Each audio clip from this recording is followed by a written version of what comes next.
and welcome back to the IWAR Network Tubecast. I'm your host, Juan Cena, your IWL Commissioner, and with me, as always, IWAR Commissioner Matt Riley. How you doing tonight, Matt? I'm heated, man. I'm heated. Oh, Pissed. God. God help us. So this episode will be the holidays cycle and review. But first, controversy? Controversy. I don't know. I'm on Burgundy.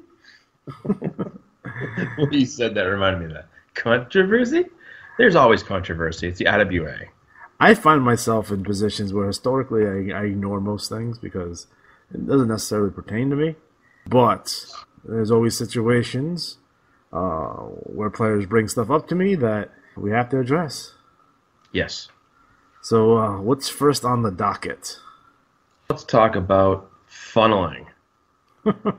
So to put it up. I used to funnel in college. It was pretty good. Hey, yeah. Well, yeah. People make mistakes. The idea has been proposed that we are funneling all the good players into the IWAR leagues. And I would put it this way simply. Worry less about how good our leagues are and worry more about your league sucking. Let's talk about this as it really is. One, players go where they want to go. When those players who are new, when they finish their 17 cycles in the NWL, they may transfer anywhere in the game they want. Some go to the XPL, a phenomenal Iron League. Some go to the LWL, one of the best leagues of all time, a great league. Probably the best league right now. Yeah, one of them. They go to the UNL. They go to a number of leagues, the GRL, the NAL. If there's a commissioner there, there's a good chance they're going to go. Where they don't go are leagues that blow. Leagues that fail to give them a reason to stick around, that don't engage the player, that don't give them something to work with.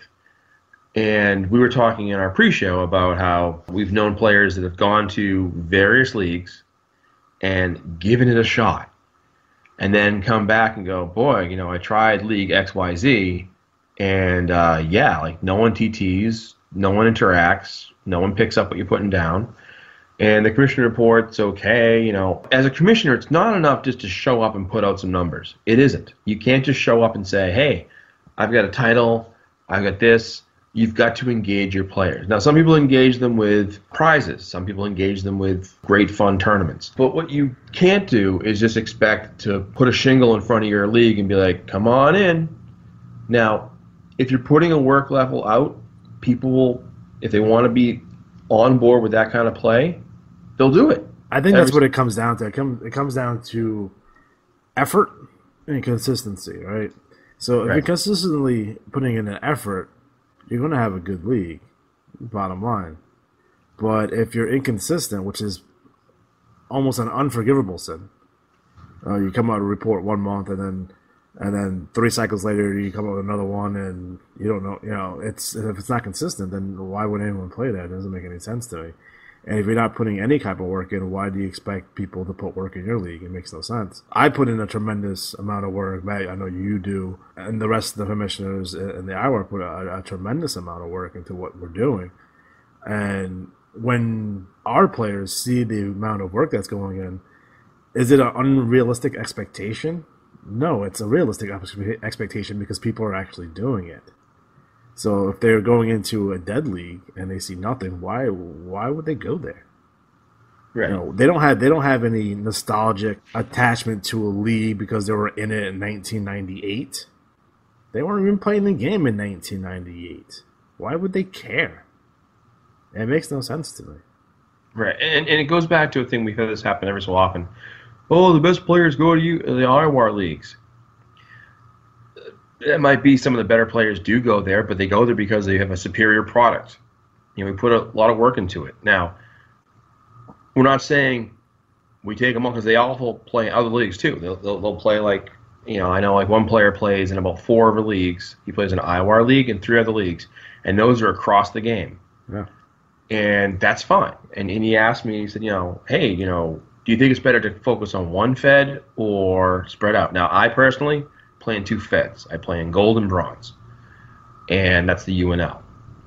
I played in Jade. I hated Jade. And I've often said, I don't understand, if you're listening to this and you're a big roster, Flutter, etc., send us a post or respond to us, send us an email, explain why it makes sense to spread out over all 6 feds.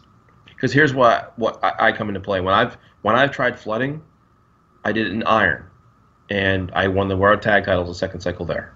And what I don't understand is if you're flooding out 6 different feds, that's 6 different holes to learn. If you pick one fed, and let's say, for sake of argument, you flood Jade, you've got 5 drops to work off of, and last cycle's drops. So you've got a good amount of holes to already work off. Now, I know most of the time there's already been a double drop by the time you hit Jade. That's fine. But, it would just, as a player, I'm thinking mathematically, it would make more sense to just flood the shit out of the Jade Federation, play the odds, and load up and just win. I remember there was a thing years ago where I think it was the game, and he had like 24 or 25 wrestlers in like one league, and like his 25th strat or 24th strat won a title with like whatever and won. And it was like, okay, so it takes 24 wrestlers to win that heavyweight title in a league. That's how it works. If that's your goal, to make the report and win the title, there's a way you can do it. Now, if your way about playing is to have fun and interact and have good feuds, as a commissioner, you want to bring players in. Now, I've seen players go to leagues for one of 2 reasons. Either there's some sort of really crazy prize, or they are invested and networked with the players and want to be a part of it. Now, if you cultivate the players, no matter who they are, you'll get people involved, because like the ASL is thriving. The MML has like 80 cards. Like those leagues are strong. If you look at the report in the Matt Mayhem League, it's like 20 pages long. It's enormous. It's fantastic. Flip does great work. You can go to the XPL. The report there is fantastic. The storylines are crisp and really well done. I was even looking at the MEL. I think it's Mike Drake. I think that was who ran it, but he's like coach like Mike Johnson. I think it's the same guy. But he came back and he brought back the Cage of Honor, which was kind of like a Ring of Honor type approach, and kind of an IWAR system where he had I think he had 3 leagues, but that's back in play. And he's had all his title tournaments going on, and he's really engaged. There are leagues out there. Now that we can check out any league we want, there's no excuse, absolutely no excuse to go to a shitty league. None. You can check them out, 3-4 cycles and go, hey, this league's always strong, lots of players, good trash talk. I want to go. And if you don't want to go, then there's lots of other leagues out there that are just, the quieter leagues you can go to and, grab title holder for 8 months. It does bring back a secondary point, offshoot of this, talked about, I guess that's pretty much all we got to say about that, right? That's kind of put to bed, right? Yeah, I mean, there's nothing more to say there. It's just, it does break off the other points, and there's been people interested in joining the IWAR, which I don't understand whatsoever, but we can get into that in a minute. When it comes down to what makes a quality league, I can't tell you what makes a quality league. That's up for you to decide. Right. If you like angle-based leagues, you like TT, then there's 6 or 7 leagues that are there for you. If you're not interested in any trash talk whatsoever, and you're just trying to get a report hit, then maybe our leagues are not for you, and that's fine. Right. It doesn't affect anything that I'm doing. It literally has no bearing on what I'm doing whatsoever. So why would I care about it? Yeah, and I'll say this one last point about that is that one of the things that I tell all potential players to go to the BRL, IWL, or CWL is just how hard the BRL and IWL are. They're extremely difficult to beat. You have to be really good to play there. I mean, I shouldn't say it. You have to be really good to win a lot of titles there. Yeah. There are some really, really strong players in those leagues. And when you have a league with 30 players in it, and you have half of them who are like some of the best in the game, that makes it difficult. We've seen it over. That's who I want to compete with. I want to compete against the very best, not hide in a dead league where I'm feuding with myself. Right. I mean, that makes no sense to me. And that does bring up a second point, whereas you play in an angle-based league and you're more concerned about the trash talk as well as as a component of victory or not, if you will, or enjoyment, that helps make it better too. And when you have that process of, okay, I had a 492, I didn't win a title, but man, someone attacked me and this happened, or this twist happened. It makes it more enjoyable. So, as players, I caution them, if you're going to go to the league, be ready to go a few months without a title. It can happen. We're here to help. We're happy to help when it comes to learning the game and how to process the system, everything else. We're happy to help. But you should keep in mind too, we really encourage players to spread out. And once you learn in the NWL, spread your wings. Go to a few feds or a few different leagues. And the positive side of the quote soft league or quiet league is you can just send your strats in there and not TT and just try to figure out some other approaches. It's a good learning experience. So we often say it's good to have play in 2 angle-based leagues and 1 league that's just a scrub league that you can just kind of pick away at things, try things, and learn. So that's all I got to say about that. All right, fantastic. So the second area is it's kind of a short one, but this happens so often, and it always kind of irks me, is this former players coming back, and they're not coming back to just have fun. It's this approach of we've got to save the game. We've got to save the game, man. I want you to go online, go to Cafe Press, and you can find a shirt that says IWAR Ringside Magazine. Thank us now. We already saved the IWA. Like, look, it's not going to close. It's not going away. It's been around for 30 years, and it's still going. It's actually gotten stronger in the last 5 years. I wonder what that connection would be. We got stats to prove that, by the way, too. We sure damn do. God damn right. But my point is, don't worry about saving the game. If you're going to come back and you were a kick-ass player before, like it wrote good angles and good feuds, bring it. Bring it. I'll give you a perfect example. A player in the BRL who runs Gravedigger and Warman, King Warman 88, emailed, came back, and he came back with a kick-ass angle. He didn't sit there and say how great he was, all these things he won in feds. He kept the trash talk geared towards the angle. He went after Hannibal. He set up a good feud. He got Hannibal to trash talk again. And Hannibal's one of my favorite wrestlers. I know I feud with him and I give him a lot of shit. But when he's on, man. He's fun to read. So I like that. He brought out this guy who wasn't TTing, got him to interact. They've got a feud going back and forth now. And it's fun, and that's the part of the game I enjoy. I like seeing players who burst out of their shell or write a good angle or have a good twist. That's where I enjoy. So don't worry about saving the game. It's been done. Come back, get with your buddies. Pick a league. Thump somebody. Have fun. From time to time, I think we have an inflated amount of self-worth. Right. If I stop playing tomorrow, it's not going to change anything. Bottom line. Atari would job out Luther. He would. But it doesn't make a difference because we're so small in comparison to the IWA at large. We're a very small percentage. Right. And our friends on the other side are also a very small percentage. And most players reside somewhere in the middle. Yeah. So where we might be 4 or 5%, they might be 6 or 7% of the game. No one cares. Yeah, that's always my favorite thing when someone says so what's this IWAR thing? How long has it been around? It's refreshing. It's like, oh well, blah blah blah. There's a lot of history there, but also at the same time, the game is so big. There are so many leagues, and it's kind of funny when I find one of those. Every so often I go looking for them. These little rabbit leagues where it's there's 3 or 4 guys just kicking around. They send it in, they play, compete, whatever. Don't really trash talk. That's fine, but it's someone you never heard of. Okay. So, anyways, that's kind of a fun part of it. So we just wanted to address those 2 things. I don't know if we want to talk about trash talk yet. I want to talk about this thing about people wanting to expand the IWAR. And I'm not for that whatsoever. So I won't put my cards on the table. I'm not for any type of IWAR expansion at this moment. Now, there was leagues I would pick if we were going to expand. There's leagues I would pick to help out with that expansion, and then they know who they are. But at the present moment, I don't see there's a cost benefit. I'm at my real job. I would do cost benefit analysis, and to add any more leagues to the IWAR doesn't benefit the IWAR whatsoever.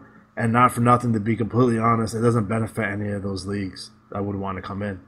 Like, it just doesn't. What would benefit those leagues would be to create your own version of an IWAR.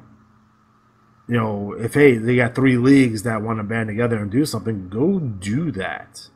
Right. But you got to put in the work. That's the only way it works. If you want to do something that's, you know, you want to band together with, you know a couple of guys, you want to take over some leagues, you want to band together and do what we're doing. Cool, man. Yeah. Cool, but there's no benefit. Like, if you join the IWAR, you don't automatically get an additional 15 players to your league. It doesn't work that way. No. It just doesn't. If your league, if that league doesn't have a strong commissioner and doesn't have good TT, none of the players that are currently in the IWAR are going to those leagues. Those would be just dead IWAR leagues. And don't come to us if you have no credibility or you haven't been doing this for a while. You know, I want to take over this league. Can I join the IWAR? No, you can't. Yeah, we get I get one of those every 4 months. Someone takes over a league somewhere and says, and not just in gold, like anywhere in the game, and they'll say, "Hey, man, I took over this league. You know, what do you think, me?" You know, and I've said in the past, back when we used to kind of entertain the thought of expanding again, because initially the idea of the IWAR was it started off as a 4-league thing, sure. And then we got kind of ambitious, and people were like, "Hey, man, can we join?" We're like, "Okay." And they gave us so much shit for expanding originally. We got so much shit over that. Yeah. And then now they want us to expand again, and it's like, no, we're cool what we're doing. The amount of workload that we have to do right now to keep this thing going, it's where it needs to be. It's manageable. If we add another 4 leagues to this thing, it's not going to be manageable. It's going to be like, you know, I got to spend 40 hours a week doing this fucking shit, and I don't want to do that. To give you an idea, if you're listening, you have to think about this. Right now, before the deadline, I've got to make sure I chase down 3 other leagues, make sure I get those information from them, coordinate with those guys, get all the events going on over 3 leagues. Now, back in 2014, when we were expanded to 8 leagues, it was a lot of work. Like, the Johnny B Cup had 256 wrestles in it. It was insane. You know, that was a lot to do. Now, will we have 250 wrestles again? Maybe someday, but it's going to be in 4 leagues.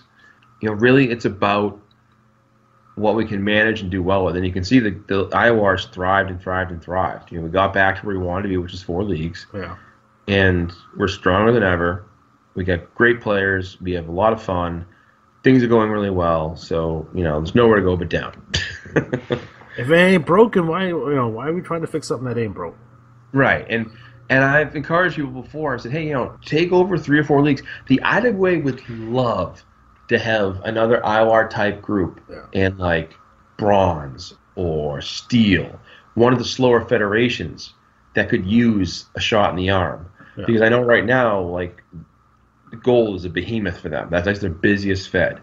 You've got the IWAR leagues, you've got ASL, you got BBL now, you got MML, you've got MDL, NDL, all these different leagues, NW, you know, all these TTL bunched together. Your best bet is just either go to a league and take it over and give it your feel and get to the point where you're like, hey, how about this? Or if you're going to be really ambitious, you know, take over a few leagues. But I would suggest first starting with 1 and then grow it, you know. But commissioning more than 1 league is it's hard. I did it for the last year. Stop holding back. and you know, I ran out of gas, and I couldn't do it anymore. No, and you know, and to that point, one of the things that helps too is in the IWAR is you have Jake going to be running the NWL. Yeah, there already is really. Yeah. Mike's joining forces with Andy, so that's going to be really great for them. And you're going to have 4 leagues with 4 different feels, and that's what our goal always was, to have 4 leagues with 4 distinctly different feels. And as a player coming out of the NWL, if you go to the IWAR, you don't go to 3 carbon copy leagues. No. You have 3 different formats for winning the championships, the commissioners' titles. Mm-hmm. You have different events. You have different type events. We're actually going to announce tonight one of the special BRL events is going to come in. It's going to be exclusively the BRL. And it was a player that suggested it. And it's about making the game fun. So have fun, or you know what? Find another hobby, man. Like, not for nothing. I know 4 guys right now. If they took over leagues, they can create a new IWAR and probably have it better than us. I'll tell you that right now. I'll tell you that right fucking now. Do it. But, you know, they just got to do it. Bottom line. I also wanted to talk about... You want to talk about taking over scrubs? Sure. All right, so you want to start off with how this all got generated? Well, I had a player contact me the other day. I want to know if they... It's always weird when people ask me for permission on stuff. Still not used to that. But he asked me, he's like, hey, I want to take over a scrub or a couple of scrubs. You know, do you have a problem with that? I'm like, no, go for it. You know, got clear with the IWA, of course, but I have no personal, you know, fine, that's cool. You know, if that's going to if you're going to have fun doing that, man, go for it. Live the dream. You know, I'm all about that, right? In terms of commissioner, I'm pretty easy going. You know, if it's something that's not going to be universe breaking, it's not going to be something that's impossible. I usually 99% of the time I say yes. So if someone want to take over a scrub with a really shitty record, you know, I'm all for that as long as the IWA says yes. You know, that being said, it seems to me that some people had a problem with that. Now this player does not want to do it anymore, which is a shame, because now you ruin someone else's fun, and I don't think that was cool.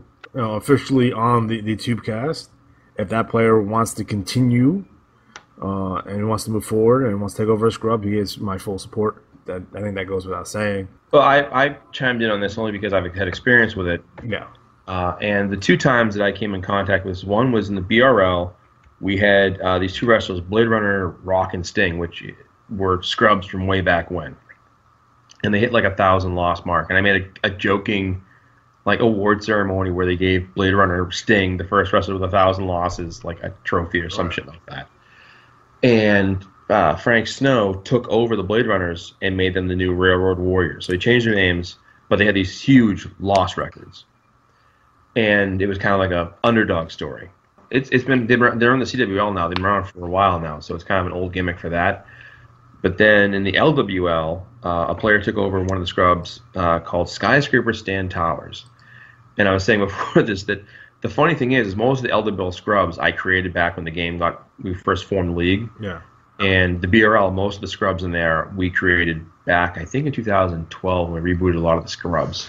But almost all the names have some sort of backstory behind them. So Skyscraper Stand Towers, his name comes from this old Wrestling Superstars card game where you took 2 6-sided dice and you rolled them and you had like offensive moves, defensive moves, and you know the wrestlers know. And what they did a lot of the time was they put wrestler names on stuff, but like we didn't like the names, we had to make up our own names. So Skyscraper Stand Towers was actually the Dan Spivey card. So that was our version of Dan Spivey. And I was saying, like in the BRL, the man called Bling is from a trip to Vegas. This guy was walking down the street in a velour Nike running suit, and he had so much change in his pockets because back before they used cards for the machines, they used to use actual nickels and quarters and everything else. When he walked, it was like so, and he had all this fake gold on, so we called him Bling. So that's where that name came from. Now, a lot of these names of the scrubs come from just, you know, whatever, a funny little joke or a moment. But when someone takes over that scrub, the counterpoint seems to be, well, what is the advantage of doing that? Is there some sort of secret advantage where you're going to sneak in a bunch of wins over someone going against the 20 lowest ranked wrestlers? Well, that's not going to happen, first of all, because the 20 lowest ranked wrestlers are inactive wrestlers. Right. So that shouldn't happen, number one. Number two, that person's putting themselves in the hole because now not only do you have a huge record, which doesn't really matter per se, but rankings-wise, you're always going to be the lowest ranked if you're not a title holder because you have a shit ton of losses. Now, I know from my experience, we had another player come along after Frank that wanted to take on a scrub. And the answer they got from Kim was no. And the rationale was, well, if we allow this to happen, what's to say they can't take over a wrestler with a 500 record that had had been a figurehead character, but they're not playing. No one's playing them anymore. So what's to say they can't take over a good active wrestler? Because believe it or not, back in the day, you used to be able to take over other wrestlers. They used to do a thing called the IWA auction where they auctioned off wrestlers that were inactive. Yeah. Storyline-wise, I get like Mark Duchesne chimed in and said, just make a wrestler have a bunch of losses and then don't worry about it. There's ways to go about having a one. If you want to do a 1-2-3 kid type angle, that's fine. But if your wrestler isn't like ripping the shit out of the title page, it's just another loser. I get it. It's a storyline. If you want to show up in our league and you're a good writer, great. We're happy to have you. I just don't want you to get frustrated because then you're going to sit there and go, man, this record sucks. Like Skyscraper Stan Towers still has a crap ton of losses, I think. I'd have to look. But I think last time I looked, he had a good amount of losses, whatever it is. Again, as a commissioner, I don't really care. But I don't think the IWA will let people do it anymore because it's just, honestly, and this goes back to one of the first rules of IWA ideas you may have. Number one, if it means more work for the IWA, they're not going to want to do it. And what's to say if we let player X take over this scrub, that player A, B, C, D, E, F, G is going to want to take over scrubs here, here, and here, and here. And all of a sudden, everyone wants to take over a scrub. And it's going to be and it's just like, it's a can of worms, like I think Rich put down. It's not a big deal, honestly. But whatever, just... My biggest thing is, like, whatever it takes to make sure that you have fun. I do want to quickly talk about, guys, if you are in a league, do not put stable initials if you're not in the stable. It's weird to me. Don't do that. So if you don't know who's running a stable, do not just put their stable initials. Don't use their initials. That's going to cause a problem. Will those stable initials rhyme with SHS? Yeah, probably. I just know if someone randomly had RX as stable initials and I didn't authorize it, I'm going to be pissed. Yeah. I had a player email me and say, who runs that wrestler? And I was like, I don't know. I thought it was one of yours. And he was like, nope. So then we were both like, time to email Kim. So make sure you get authorization before you put stable initials, please. Yeah. One more thing here. I had asked players, I've gone to that way for different things over the years and said, hey, here's an idea.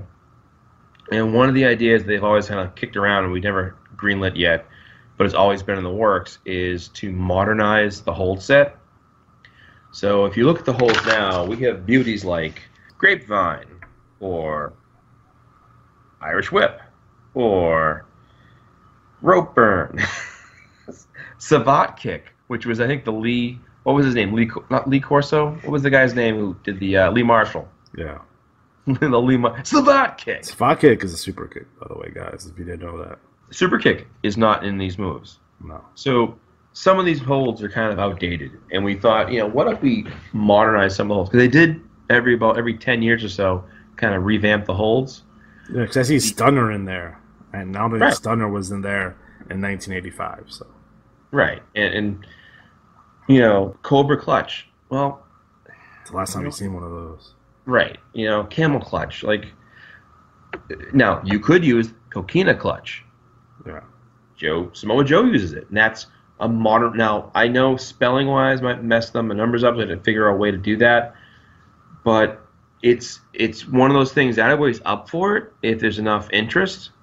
So what I'm trying to do is kind of play point man and kind of get the ball rolling and say, hey, look, we can get RKO in there, or Cutter, or Rock Bottom.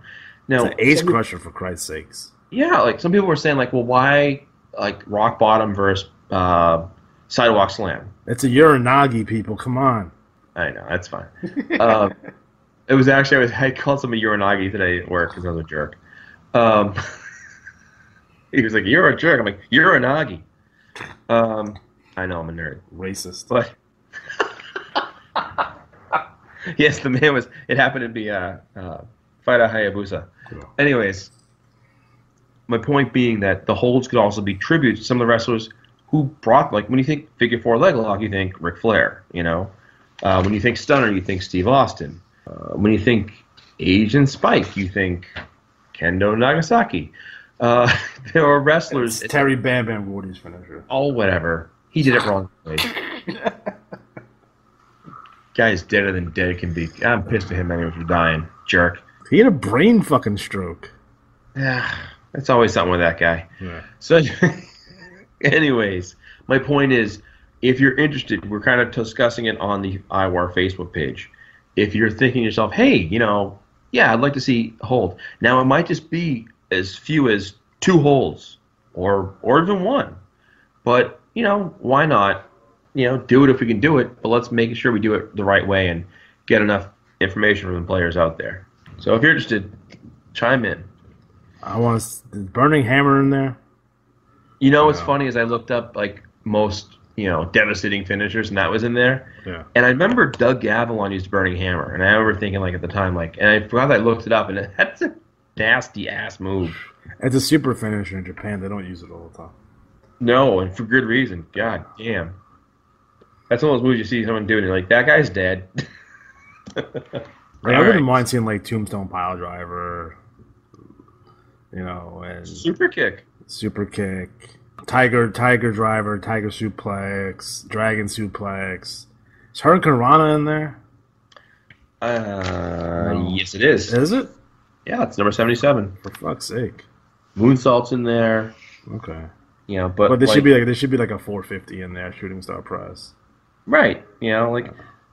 Something really fun. When was the last time you seen someone use a flying mare? Texas Cloverleaf. I mean, I would say I could see more of the wear down holds getting changed. Yeah. Just for the way I'm looking at the holds here, but even so, you can make it work. There you go. All right, so let's start with the BRL. This is cycle number 508. League champion winning $50 in IWA credits. Rick Challenger. Woo! TV champion Agent 26. Atlantic champion Drunken Camper. Central champion the Russian Rocket Alexei Smirnov. Dixie champion the Big Bad Red Fox. Red Fox just reminds me of Red Fox from Sanford. So.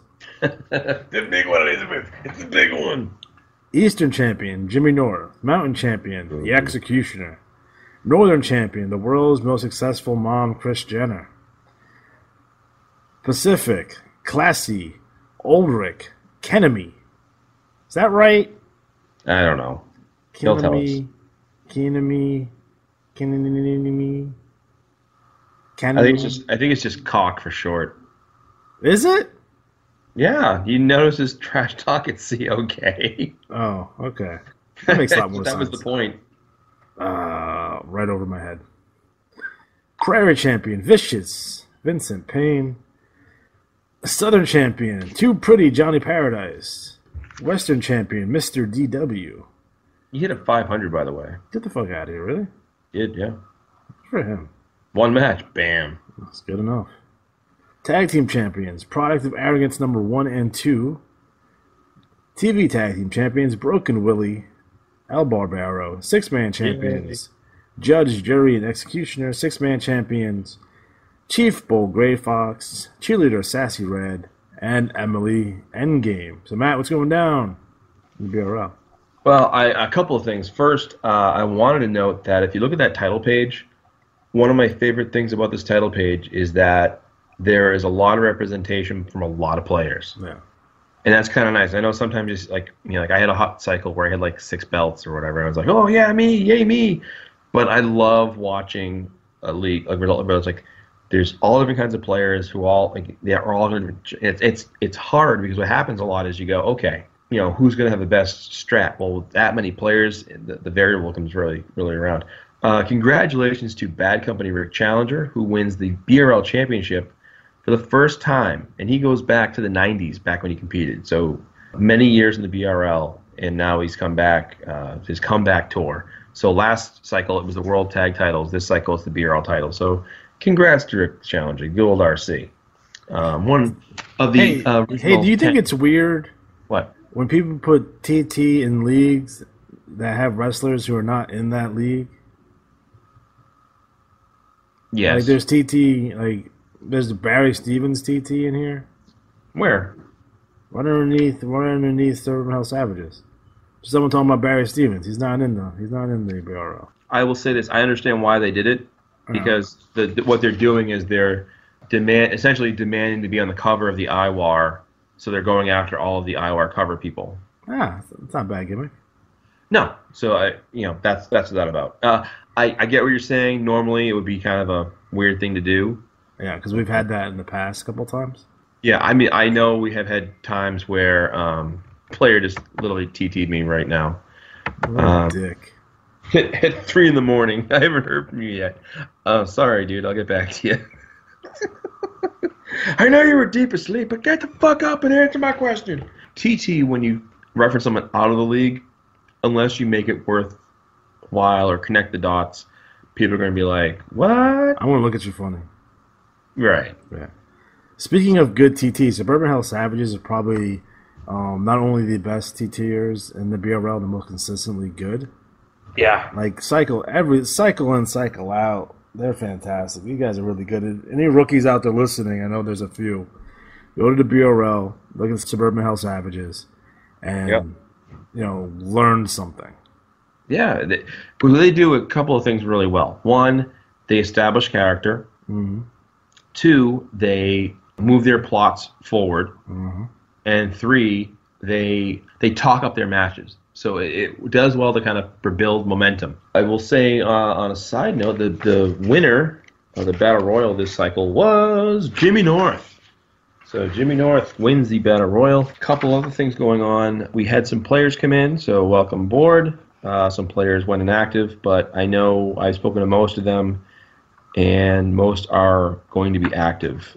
We have Strictly Business arriving, so I'm happy about that. I'm excited about him. Yeah. He's former Metropolitan champion from IWL.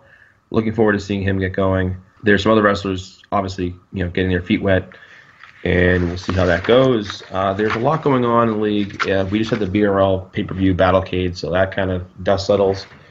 And there is going to be a lot. This is the January cycle, so I always tell people, when you do your January TT, it's kind of setting the tone for the year. So it's a good idea to do a really nice job of laying out some multiple plot lines. There was a question by a player recently on the IWAR Facebook page about when you're doing your trash talk, is it important to establish a location and kind of set the atmosphere of the trash talk, or just have the player come out and just write the interview like what they're saying? It can go both ways. And we talked before the show about this. If you watch WWE wrestling, a lot of their promos are very stilted, awkward, camera angle, straight on trash talk, if you will, and that's it, and they go away. That's kind of the trash talk of just putting the words out there. If you watched Wrestle Kingdom 12, there's a YouTube clip of the post-match interviews with Kenny Omega and Chris Jericho. And that is a masterclass of setting it's a table. It's not a usual backstage. Reporters, there's questions, there's cameras flashing, and they talk about the match being grueling and the results, and Jericho's pissed. It sets the tone. So as a player writing TT, do what you want to do. I mean, my thing, it depends on who I'm writing for. Like, Sanya Lucha always does his promos from the cheap seats in the stands because he's a man of the people. Yeah. So he's with the poorest of people who can't afford the good seats. He puts his belt on a kid, and he's surrounded by a sea of fans. He's a man of the people. Other wrestlers I have are dicks, So like Blood Money does promos from various locations sometimes to help accentuate the point they're making about what's coming up. Think of this way: if you watch classic WWE, the $1 Million Man Ted DiBiase or Mr. Perfect, those vignettes helped establish the character. So use that kind of process to help establish it. I always go back to my LWL days when Frank brought in FL Slobberknocker. We did this thing where he would walk in a junkyard, and all the cars in the junkyard had wrestlers' names spray painted on them, and he carried a big sledgehammer. And he'd walk along talking about his promo, then he'd stop and just start smashing a car, and then it'd pan back, and the last thing you would see was the name on the car. And that was an effective way of saying, okay, he's a good guy, he's coming in to bust some skulls, and here's who he's going after. So take the kind of approach, and you'll really get some fans and get some interaction with the players. Tasty goodness. We won't go into every single detail. I'll just say that, trash talk-wise, there's a lot of pages in here. Okay. Oh, I will say this. There is a surprise kind of event coming up for the BRL. I'm just announcing it now because I've got to hammer out the details, but there'll be more details in this issue coming up. One of the players, when we were collecting the votes for the awards, I had a line in there about what would you like to see in the BRL, what could we do better, and one of the players made a great suggestion about doing a mixed tag tournament. And I've soon found out after. I don't know if it came from him after he watched WWE, but they're doing one in the WWE, I guess. Yes. And I thought, okay, great. So we're going to do a ladies' choice tournament. So what this means is I'm going to assign every single woman in the BRL a draft number. And next issue, which will be the one after this one, you're going to TT who your partner is. And I'm going to do it by order. So pick who you want. Now, if you don't get who you want, you'll get somebody else. So we'll mix it up. But it's going to be hard to do, but I think it'll be fun to kind of put together a team where you've got a team with someone you normally wouldn't team with. You know, like if I had to pick someone for Ava von Schnapp, I'd probably pick Sir Gunter or Steve Stryker. Right. So they're like the hottest wrestlers in the league. So, okay, they don't get picked. And I'll figure a way to do this, but that's going to be coming up in the BRL as a fun little side event. That's cool. So, boom, there it is. But apparently I have a childlike understanding of the game because I had no idea what Nazareth Savage was talking about. So there's that. Oh, and the BRL? Yeah. Oh, yeah. Is he supposed to be a rapper? Because that's what I'm saying. I don't know. Like to me, it's like Crime Time. That's how I read it. I read it like Crime Time. God, I haven't thought of it in a long time. Yeah. Okay. Maybe it is. So I'll stew on it, and someone might bite and respond. So we'll see. Although I do like Roscoe's Chicken and Waffles. So. Oh yeah. We have a chicken and waffle place right by my house. It's fantastic. Really? Yeah. But do you eat the chickens then the waffle, or do you eat? No, they the put waffle? The chicken. They put they put the chicken on top of the waffle. Okay, because I had chicken and waffles with Angela about 5 months ago. Yeah. Maybe 4 or 5 months ago. At this place in Boston was known for it, and it was good. It was good, but it was tasty. It was spicy chicken though. They had spicy syrup. I was like, "What are you doing to me, dick?" Well, that's the whole point. Nah, you can't put no maple syrup on no. You can't put no maple syrup on some fried chicken. Are you crazy? What's wrong with you? Bastards. This is not Canada. For fuck's sake. All right. So moving on. Next up is the IWL. Cycle number 80. Elite champion Attic McCoy. Television champion Victor von Schnapp. New York City champion Winston Smith Jr. Los Angeles champion Frederick Xavier. Boston champion Captain Bud, drunk and wasted. Detroit champion Big Blank number 2. Cleveland champion Hostile Takeover. Dallas champion the King of the IWL Ulysses Monroe. Memphis champion Tim Riggins III. Miami champion Rich Von Bruiser. San Francisco champion Aaron McFleece. Chicago champion the Arabian Dream Ali Atari. Yeah. Tag team champions Aaron McFleece and Winston Smith Jr. TV tag team champions Piper Monroe and Ulysses Monroe. Six-man champions Aaron McFleece, Hostile Takeover, and Winston Smith Jr. TV six-man champions Frederick Xavier, Graham Underwood, and Kennedy Cage. Now, a couple of things of note here. We're coming off the Starrcade 2017 pay-per-view. Matches have been played. Results are in. Waiting for matches. So if you have matches, match write-ups, please get them to me sooner rather than later because I'm going to have to put this thing together. In addition, a little disappointed to be completely honest, but it's my fault, that we only had 5 competitors for the $1 Million Challenge. 5. I had 2, and someone else had 3. So there's only 2 players. Yeah. Bad job. I should have promoted that a little bit better, I think. But I did mention it on 4 Tubecast, so I don't know. But I did win it, so fuck you guys. I mentioned it, Jared. I dropped the ball. I know you forgot. I know a couple guys that came to me after, like, I forgot. But screw you guys, because I won it. So you guys paid a price for not entering, because I probably shouldn't have won it if there was more guys competing. But yeah, I won it. So Luther ends up winning that, and he'll get his title shot the next pay-per-view. So I just want to give a shout-out to Dr. Slam.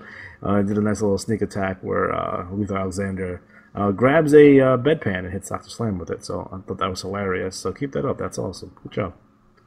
Can't beat a good bedpan attack. No, definitely. Fantastic TT from the Chaotix, as always. You know what they do that I really like? A lot of guys do it, but it's a little bit more pronounced. Anytime they talk about somebody, they bold their name. So if you're quickly Yes. scanning and looking for your name, they're relatively easy to find. So if they're talking about you, you should be able to Yeah. pick that up pretty quickly. Always a fan of them. Well, yeah, a great TT from TJ Relic and JJ Dallas, Adam McCoy. I really like Adam McCoy. He's my new favorite wrestler. The Italian Stallions have not won a match yet, but they TT. Oh. They're not. They weren't scrubs. They were new players that just haven't won a match yet. Yeah, you better work on that. Well, I can tell you, I think they're scrubs from the LWL. So you think they transferred in fucking scrubs? Maybe.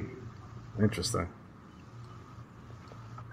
Interesting. They won the tag titles last cycle. Yeah, they did. Yeah. Dicks. Fucking weird. Freaking weird. Great trash talk for myself. So that's always nice to see. You know who I like? I like Wildcat West Island. I really do like his stuff. I think it's really good. Wildcat West Allen, another scrub I named in LWL. Really? So scrubs from the LWL coming in full force. Yeah. Okay. All right. The scrubs are coming back. It's like an episode of Tales from the Crypt. Yeah. The scrubs are coming back for you. I'll take them. Damn.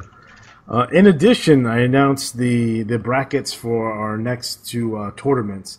Now, a lot of people are asking me, what the IWC is. The IWC is the fictional governing body of the IWL.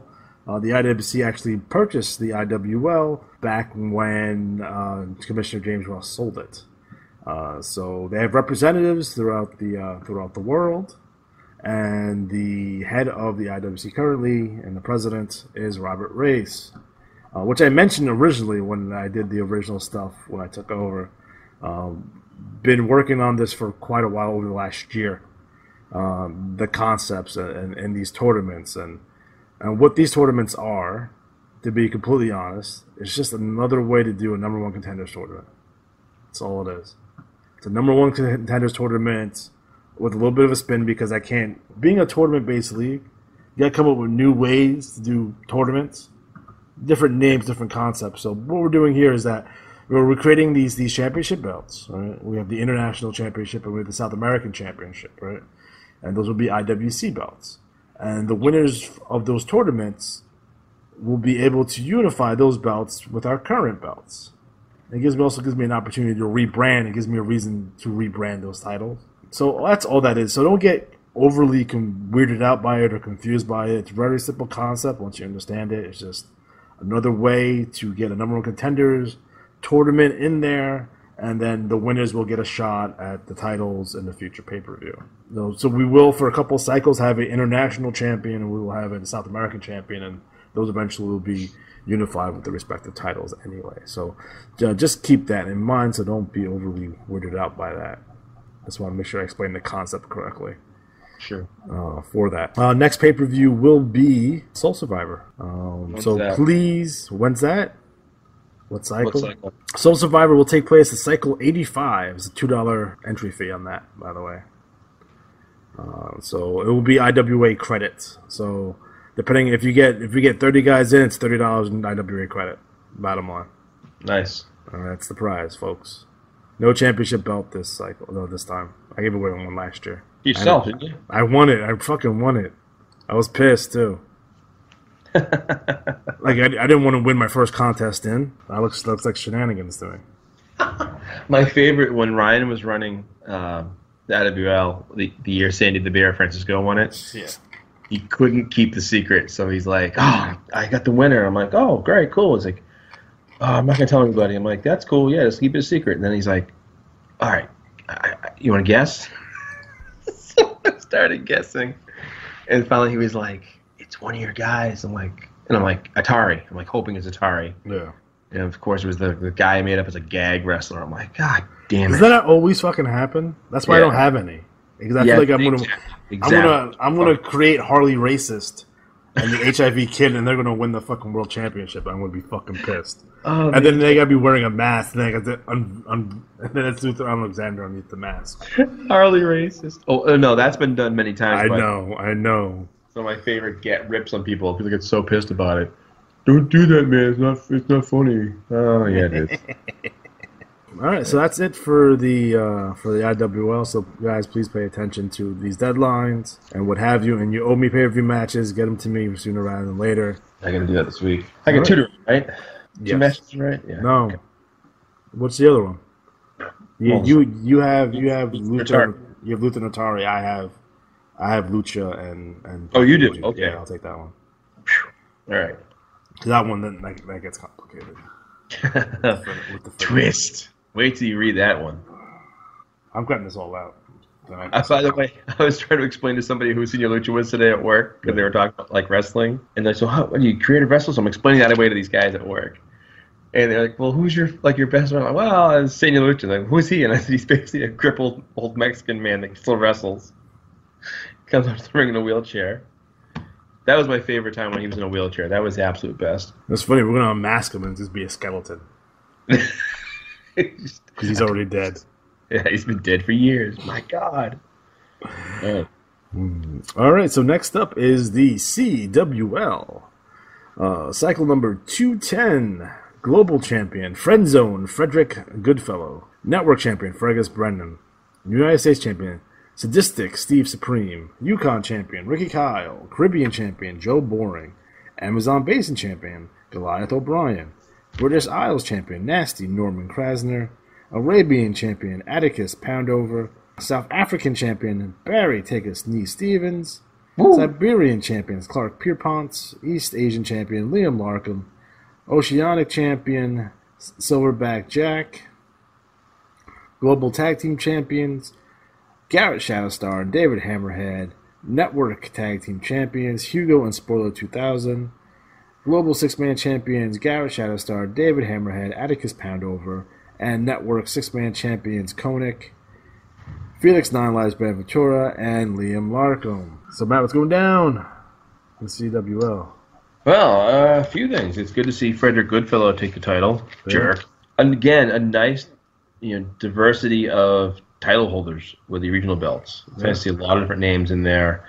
A lot of players hit their page. One notable one, first notable one is Sadistic Steve Supreme came back, so I'm hoping he's back and out of retirement. He was kind of like back last year, then he kind of went away, then he came back, then he went away. He's a good character, too, when he's on, so hopefully he'll be back. I have a hot take for you right now. All right. That Lawrence Odor will be Wrestler of the Year in CWL next year. Oh, fuck that guy. I'm telling you right off the bat. Right off the bat, he's going to win it. Okay. Also back, Silverback Jack and Black Predator. Black Wrestlers Matter. Oh, they got some heat. Remember that? Yeah, that was a controversial cover of the IWAR magazine. Who else? James Stone's a new wrestler. So is Hugo. Hugo did not have a good debut. It was Billy Stone and James Stone. I'm sorry, I just noticed that. So it's a tag team, I'm guessing. There are some more wrestlers. I'm thinking Steve Supreme won by accident because his other wrestlers are inactive. That happens every so often. Don't challenge inactive wrestlers, jackasses. No, don't do that. You just and plus you hurt the league's average too. Yeah. Which it's a small thing, but it adds up. A couple of things in the CWL was they're holding up some of the titles. The Continental title is on hold because he's going to establish a new champion. The kayfabe is that Goliath O'Brien failed a drug test. Walking, talking, wellness policy violation. Right. Him and Roman Reigns are hanging out. He's going to say it's for his ADD. He took Adderall. Right. There is a lot coming up in that league, so get on board. I'm looking forward to next cycle because a lot of the guys coming in for the IWAR draft will debut. It's going to be a really fun cycle. Don't forget, it's free transfer, guys. Right. So if you got drafted, it's free transfer. Don't worry about it. There's a lot going on there, but just, for now, we'll leave it as is because, it's going to be fun. It's going to be fun. Agreed. I will be debuting there next cycle as well. So. Yeah. All right, so next up is the NWL number 107. League Champion, Haphazard Chris Havoc. TV Champion, Insomniac. Atlantic Champion, Bruce Inferno. Central Champion, Cole Adams. Dixie Champion, Riot. Eastern Champion, AJ Sabotage. Mountain Champion, Keelan Crash Wendorf. Northern Champion, Ozzy's Ghost. Pacific Champion, the Patient Stalker. Well, that's the thing. Is he a stalker who is patient, or does he stalk patients? Maybe a little bit both. I'm just saying. I wondered that when I read it. Like, oh, what? Prayer Champion, Veritas. Southern Champion, Alabastard. Western Champion, the Wrestler with No Name. Tag Team Champions, Keelan Crash Wendorf and Jordan Drake. TV Tag Team Champions, the Red Sickle, Ivan Brukov and Riot. Six-Man Champions, Calypso, Bruce Inferno and Gary Galaxy. TV Six-Man, Keelan Crash Wendorf, Jordan Drake, and Lockdown. This is Lockdown's last cycle, by the way. It is. He graduates this cycle. I think he said he was IWL bound. Speaking of last cycles, this is my last cycle, too. As NWL Commissioner. Bum, bum, bum. Yes. Jake has all kinds of cool stuff that he will reveal sooner rather than later. I'm trying to get him on the line so you can discuss those in person. Yes. Yes. All right. So Matt, what's going down in the NWL? I like the Carnage Squad right off the bat. I'll tell you that much. They are a fun read. Yeah. I also like Blazer Corp. Yeah. Yeah, with the Gary Galaxy and the Buzz Lightyear outfit. That's so awesome. Well, what's funny is one of my nephews, wore a Buzz Lightyear outfit for like a year and a half straight, almost every day. And so when I see that, I think of my nephews. Not for nothing. You could use Max Moon pictures for him as well. It's the same outfit. Just saying. I like this. The Soldat Petrov action figure for 1999. Nice job. That was well done. Well done, dude. I'm becoming a big fan of that character. Yeah. I like the writing. I like the angle he's taking. Same thing with the Gary Galaxy. With Jake and I were discussing some of like the players and who's looking really strong. And one of the things I do with the IWAR is when I have little headlines, I kind of like throw some love to one of the players. There are so many good players there now. Like they're really creating good characters that have depth and some kind of fun about them. I look forward to the bullet, see what's happening next. And I know some of the guys are graduating, like William Worthy, Lockdown, Chris Hero, Riot. Yeah, those guys are on the way out. But I'm like, again, we always joke about it. Like, one class graduates, next guy step up. Johnny Carnage is a lot of fun. I like using Kenny Omega as a picture because that's a good. Well, I always feel like when a guy is a good, or whoever the player is, when the player writes a good character and they use a good avatar, it kind of makes it stronger. It does. When someone's a shit writer and they're like, I'm using Roman Reigns, like, shit. You're like, oh man, or something like John Cena, like some big wrestler, because again, we don't mind. George Animal Steel, and I can't find any pictures. Right. George Animal Steel is being used actually in the CWL, the Oddball Express. But yes, I agree that there's a lot of good players in there, and one of the things, I won't spoil anything this time, Jake, but what Jake's got going on in the NWL. One of the things we're looking at kind of helping the NWL do is kind of shotgun or jumpstart a lot of events. So the Wilbert Classic is going to go from being a 4-cycle event to 1. So it's our hope is that we kind of springboard things faster, so you get involved faster, you get title shots faster, you get into events faster, and just boom, boom, boom, boom, boom. And hopefully it works out. So lots going on there. And I again, there's different characters. Some of the names are good. I do know that Cole Adams and those guys should be out because they're in the BRL now. Yeah, so we'll see. Yeah. Season's Beatings is the cycle. Like I said, if you owe me matches for that, please send them to me. I'm not sure if I'm putting together this pay-per-view or Jake because I have to ask him. Right, I got to run a match for that, actually. Yeah. Damn right. Yeah, Cole Adams did win the national championship, but I think if he's gone, he might be. I think he stayed. I think he stayed. The rest of them gone. Yeah, but I will say that I know that one of the things in the works is they're going to rebrand some of the titles, and some are, some are not. But it's going to be fun. we're going to have a lot of fun in there. And again, one of the things is to help players get engaged quicker. One of the things that I'm working on as a side project is to revamp the How to Win sheet. And again? Yeah, but this time it's going to be. I haven't touched that sheet in like 4 years. Yeah. I mean, really, it hasn't been touched. But the idea is going to be that we're going to kind of simplify the approach to the game so you can do it a little easier. We'll see. I'm going to try my best. All right. Sounds good to me. All right. Fantastic. I dig that. So, Matt, what's going down IWAR wide? Well, the Bound for Glory series, the 5th one, just concluded. Koenig defeated Nightmare Sam Hell. So Koenig will get a shot at the Revolution champion, which is currently Jane the Vixen Red, who battled Jimmy North to a draw. Ricky Kyle turned back Lord Drama. He turned back Sinister Steve Stryker, so now he faces his new challenger, which is the Russian Rocket, Alexei Smirnov. Normally, we have a rule, there's no champion from the same league twice, but because the IWL, CWL, and NWL champions are all in flux, it was like, okay, let's give it to the guy who's had a really strong performance and earned it. And so good luck to Alexei Smirnov, you jerk. The Tag Team Derby is down to 3 teams. There was another set of crazy results. The semifinals were 2 triple threat matches. This time was going to be another triple threat match between the Von Schnapps, Erica Rockwell, Liberty Monroe, and Ulysses and Piper Monroe.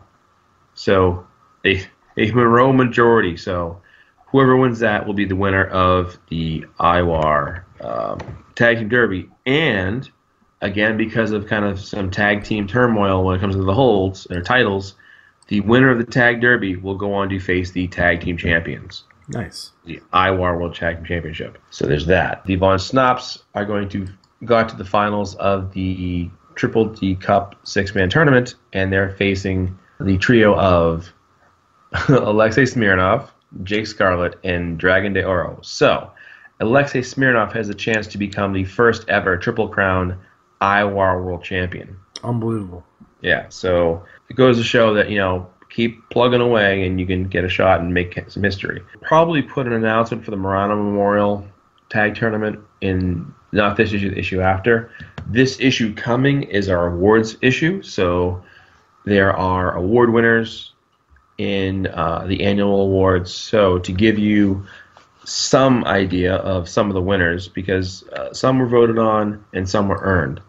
So to talk about those that were earned, see here, and you can use this for your trash talk. We encourage this because it's cool. The BRL Wrestler of the Year with 330 points, edging out Misfit Messiah with 315 points, is Sinister Steve Stryker. The Continental Wrestler of the Year is Barry Taken E. Stevens with 220 points. He edged out Death Warrant, who had 150. The IWL Wrestler of the Year is Graham Underwood with 180, and he edged out Scotty Flash, who had 150 points. His second year in a row finishing runner-up. Good old Scotty Flash. He came on strong at the end, too. Hey, it happens. NWL, Drunken Fisherman finished the year with 225 points, even though he left earlier in the year, but good on him. And then Tag Team of the Year in each league. In the Battle Royal, it was Rick Starr and Evan Rude. In the Continental, it was the Agents of Chaos, Garrett Shadowstar, David Hammerhead. In the IWL, it was Alex Styles and Xavier Jimenez. And then NWL, it was the Patriot and Alpha Male XD. A 6-man championship of the year. BRL was Dragon Oro, Alexei Smirnov, and Jake Scarlett. CWL was Forgotten Vagrant, and Agents of Chaos. The 6-man of the year in the IWL was the Empire of Chaos, Alex Styles, Xavier Jimenez, and Dylan Matthews. And the NWL 6-man trio of the year was the Wildlife, Justin Sane, Cole Adams, and Adam Maddox. So those are the awards for when it comes to Wrestler, Tag Team, and 6-man of the year. Now, did you give the tag team of the year to Styles and Jimenez because Graham Underwood already won Wrestler of the Year? Because I got Graham and Underwood at 70 points. I have. I'm sorry. I'm sorry. I have Alex Styles at 60, and I have Graham Underwood and Cage at 70. Oh, I may have missed a number then. We'll have to confer and Moonlight won Best Picture. Jesus. I don't call you Steve Harvey from here on out. We'll have to double check that. I must have messed that one up. So we'll figure that out. Again, if the Von Schnapps had not had that away, I think one of them was. Oh, here this go. Here we go. God damn them. Here we go. Prize. So yeah, and one of the things we're working on in this issue, of course, is the awards issue. We'll talk about previous winners, and in a special teaser. In the 100th issue of the IWAR, we're going to have a very special look back at the past 6 years of the IWAR and talk about some of the highlights and so forth. So, including the wrestler that's earned the most points in those years. So, all right, yeah. So that's kind of it. I think that, man. All right, maybe. Fantastic. All right, guys, we are officially out of time. So for Matt Riley, I am Juan Cena.